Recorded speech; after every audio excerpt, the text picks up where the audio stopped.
So how do you merge faith with politics, and is that okay still? I wrote a book called Healing the Soul of America that came out in the late 90s.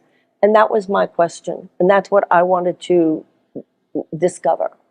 And I found, well, Gandhi already did that. And then Martin Luther King traveled to India to study the principles of Gandhi and nonviolence and bring them back to the United States in the 1960s. There's no wheel we have to reinvent there. What Gandhi said was that there's an inner light within every man, woman, and child. He had gotten this a lot from the American Transcendentalists and the American Quakers.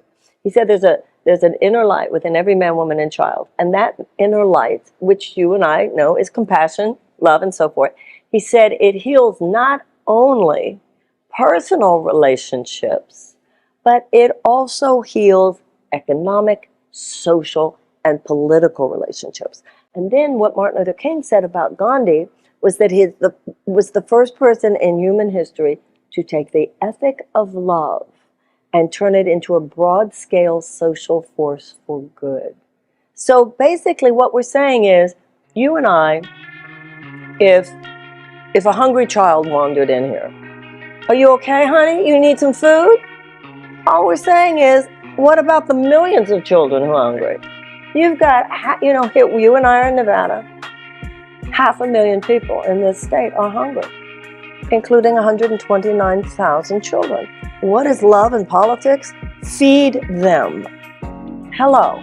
We passed Congress passed a child tax credit a year or so ago, almost 2 years, since Biden has been president. And it cut child poverty in half, which is great.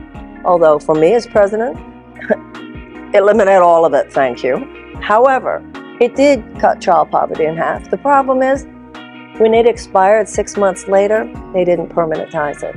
Love in politics means you put that before tax cuts to your richest Americans who already have 2 yachts, 3 penthouses, and 5 planes.